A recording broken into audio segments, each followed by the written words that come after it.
Dreadful as the notion may be, we must face the fact that a good dual-clutch automatic transmission is, from a performance standpoint, better than a manual trans in just about every way. But, damn it, we like clutch pedals. So we must ask ourselves, how much performance do you give up with a manual? Hyundai's brilliant new 276 horsepower Elantra N, available with both manual and dual-clutch transmissions, gives us another opportunity to find out. Recently, we strapped the timing gear to a DCT-equipped Elantra N, now it's the stickshift's turn.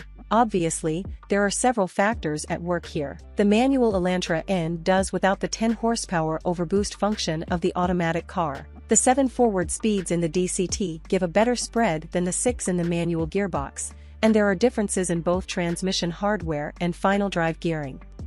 The biggest issue is that the 0 to 60 run requires an upshift, and it takes time to step on the clutch pedal, change gears, and let the clutch back in. The Elantra N short throw shifter makes this a quick change, but that doesn't change the fact that the dual clutch swaps ratios pretty much instantaneously. We expected our other performance tests to show minimal differences, and they did. The manual version took 110 feet to halt in 60 to 0 miles per hour braking, 2 longer than the automatic model, and the behavior was excellent, good initial bite, excellent tire grip, and no noticeable fade or smell of burning brakes after repeated stops. Skid pad performance was slightly better in the manual car, 1.00 G even versus 0.97 for the DCT-equipped Elantra N, but the stick was a smidge slower around our figure-8 course, where we measure how well a car combines grip, braking, and acceleration, circling in 25.0 seconds at an average grip of 74 centimos.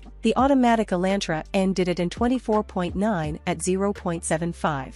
Road test editor Chris Walton noticed that lateral grip fell off with each lap, with neutrality giving way to understeer. He liked the ability to fine-tune suspension and steering systems, and he made good use of the Elantra's rev matching feature, which automatically revs the engine to the right speed for downshifts. Never missed a beat, Walton said of the system. In summation, all went as we expected. The stick is slower, which is still a strange concept for those of us old enough to remember the days before lockup torque converters. That's when slush boxes were slush boxes, son. And although the stick doesn't get to speed as quickly, it's still a trunkload of fun. Recall that the manual transmission Elantra beat out the Civic C, WRX, GR86, and GTI in a recent comparison test. Is that extra pedal action worth giving up extra performance? As far as manual transmissions go, the Hyundai Elantra N's is pretty darn good. The clutch is easy to modulate precisely, as noted by our launch technique, and the short throw shifter, if not quite Honda-esque in its feel and precision,